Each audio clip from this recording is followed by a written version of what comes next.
voudrais ici solennellement t'investir délégué de l'UNG au Benelux. En prenant cette responsabilité, chers camarades, tu acceptes de te conformer, de travailler en te conformant au statut et règlement intérieur de l'UNG. Tu acceptes d'obéir au mot d'ordre de l'UNG. Et tu acceptes de militer dans la discipline et le respect des règles de l'UNG. Si tu es d'accord devant tes camarades de Belgique, tu diras simplement oui, je milite. Oui, je milite.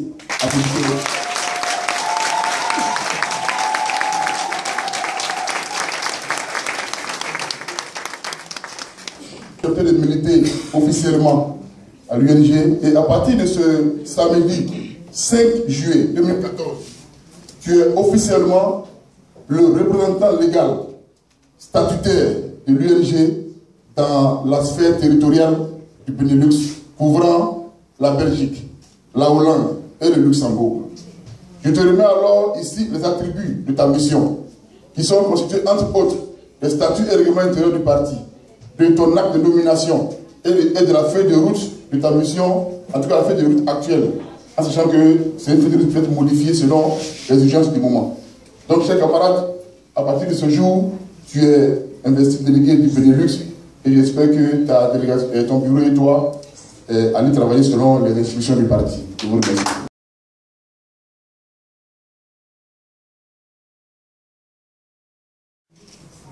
Je voudrais commencer mon propos par des remerciements. Je voudrais essayer maintenant remercier un membre du cabinet qui est absent, mais qui a été un acteur décisif dans la tenue de cette activité. Je veux saluer le camarade Arnaud Saturnien, qui a été à l'initiative de la création de cette délégation, mais qui ce jour se retrouve à célébrer les 10 ans de son mariage au moment où nous sommes ici. Veuillez saluer pour cela. Donc c'est là que je demande de venir en mariage. Il y a 10 ans de mariage aujourd'hui. Je voudrais saluer ensuite mon cabinet. Vous savez, chers amis, la mission qu'on va confier à l'UNG est le genre de mission qui a besoin d'une équipe. Et pour cette mission, je suis soutenu par un cabinet qui est dirigé par le doyen Eugène Kawé, que je salue ici pour sa présence. Je voudrais saluer ensuite les personnes en tout cas qui ont œuvré, qui ont mobilisé des moyens en nature et en espèces, sans compter pour que cette cérémonie ait lieu, pour qu'il y ait cette mobilisation. Je veux saluer chers amis du bureau de Noël, mais aussi ses amis et ses soutiens ici en Belgique. Je salue surtout, chers amis, une structure qui est un allié vraiment convaincu de l'UNG. Vous savez, moi je ne manque jamais l'occasion de saluer cette structure quand il y a le micro partout je suis. Parce que cette structure nous a démontré qu'on peut compter sur elle dans la mission que nous avons assignée. Je salue ici la présence de Maître Sokou, Séri et du CEPAC. Et après lui, même s'il n'est pas là, saluer mon grand frère, le doyen Eugène Tagro, le porte-parole du CEPAC en France.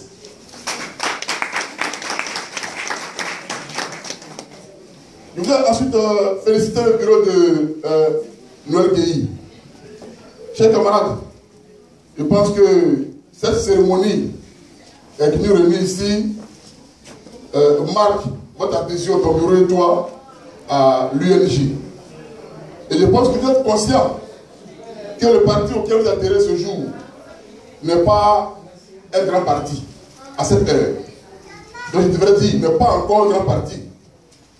Ce qui signifie que votre choix que vous faites, vous choisissez délibérément d'adhérer dans un parti où tout est à faire, où rien n'est encore acquis, rien n'est encore construit.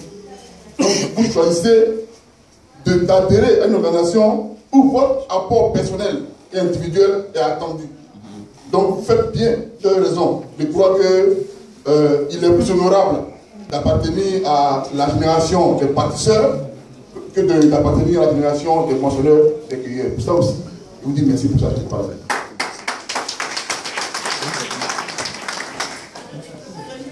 mon rôle ici, en tant que secrétaire général chargé du projet de société et de la diaspora, ce sera de vous dire au bureau de l'ULPI, mais surtout à ses amis qui sont venus soutenir aujourd'hui, de vous dire en 2 mots, quelle est la structure ici qui vient d'investir Noël, c'est-à-dire l'Union des nouvelles générations.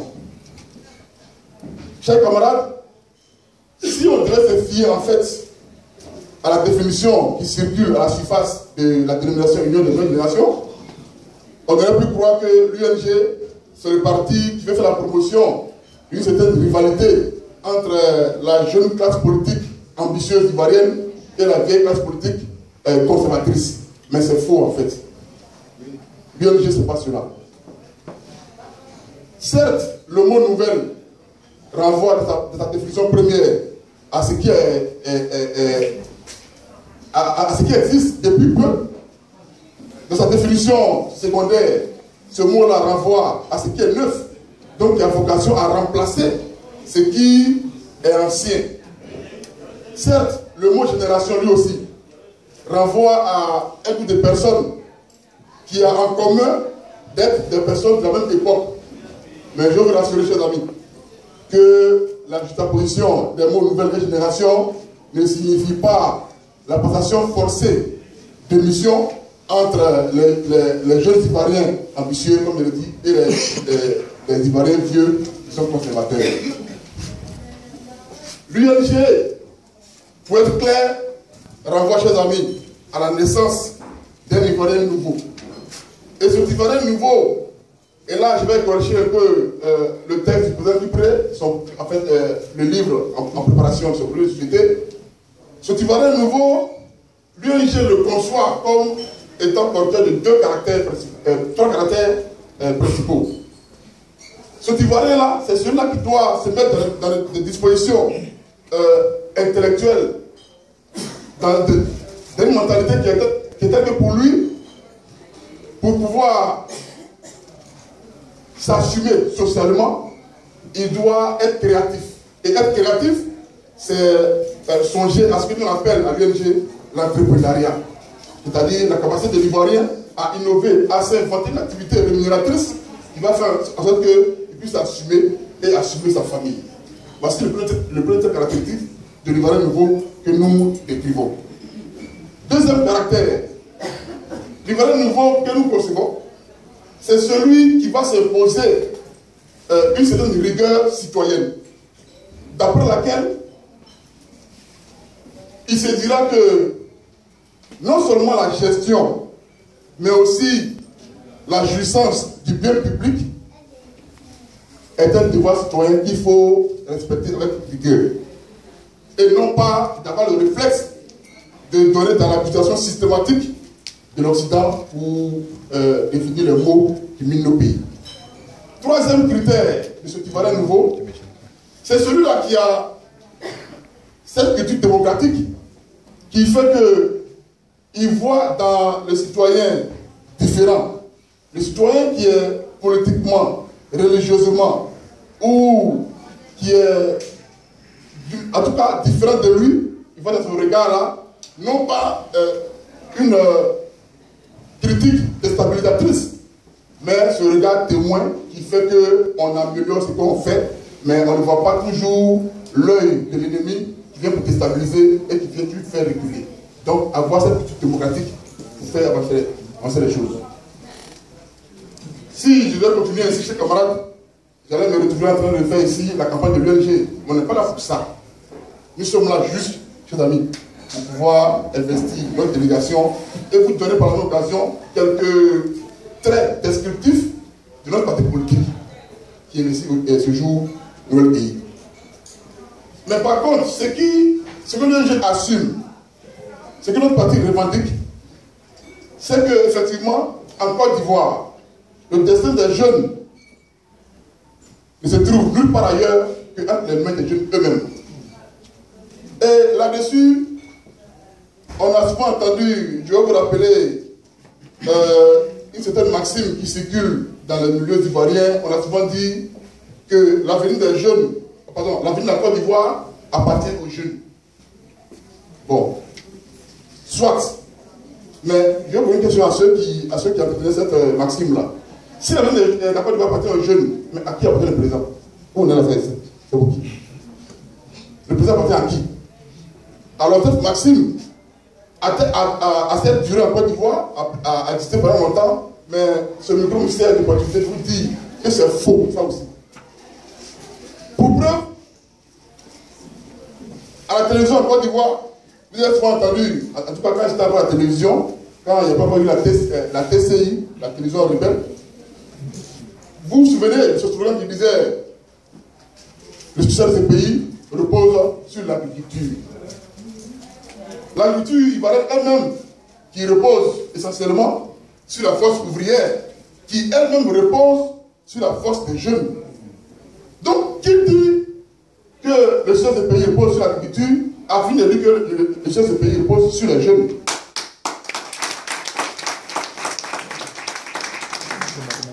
Donc, c'est pour moi l'occasion de vous dire ici, chers camarades,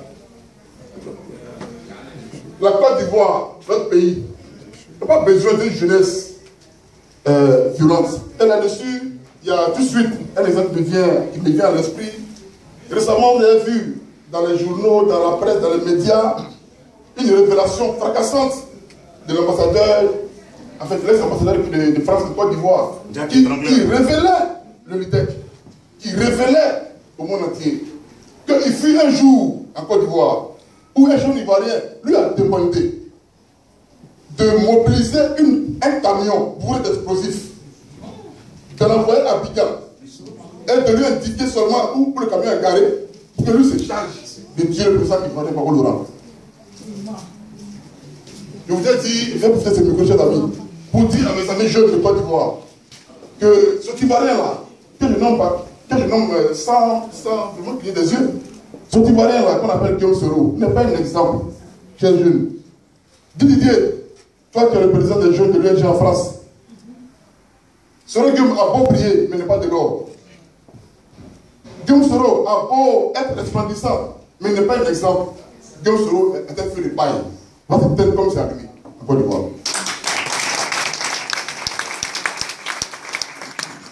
Lorsque le président Kipré, comme tout à l'heure, Sibiko l'a signé ici, permet que Sibiko vienne tenir une dédicace avant de son arrivée ici, chers camarades, ce n'est pas seulement parce que Sibiko est un président de l'UNG qu'il est fier, le président, mais c'est surtout parce qu'à travers ce jeune homme-là, l'UNG brandit fièrement le prototype de jeune Ivoirien qui veut fabriquer. Le jeune Ivoirien qui s'illustre par les idées, qui s'impose par la méthode, par les discours, donc qui est inscrit à l'école Gbagbo Laurent. C'est ce jeune Ivoirien que l'UNG décrit et que le président Sonko a voulu que Sibiko vienne ici à cette tribune pour vous prêter son livre. Voilà le jeune Ivoirien que nous voulons encore voir. Donc, quand Sibiko parcourt l'Europe en train de sensibiliser les jeunes, ça peut paraître comme une perte de temps. Parce qu'effectivement, une balle de Kalachnikov est plus rapide à l'instant que la parole. Mais la balle de Kalachnikov est destinée à une chute. Et les armes n'ont jamais raison définitivement. La parole a fini par avoir raison des armes. Donc, nous, quand nous nous retrouvons avec le prix de Sibiko, ça peut paraître tout de suite comment est-ce que le secrétaire général du parti politique, ou bien le président qui prie, peut s'asseoir, peut être précédé à une tribune par un aussi jeune homme. Mais c'est parce que l'UNG veut présenter à la Côte d'Ivoire le type de jeunes qu'on veut promouvoir. Notre pays n'a pas besoin de jeunes experts en terrorisme. Notre pays a besoin de jeunes qui s'illustrent par les idées.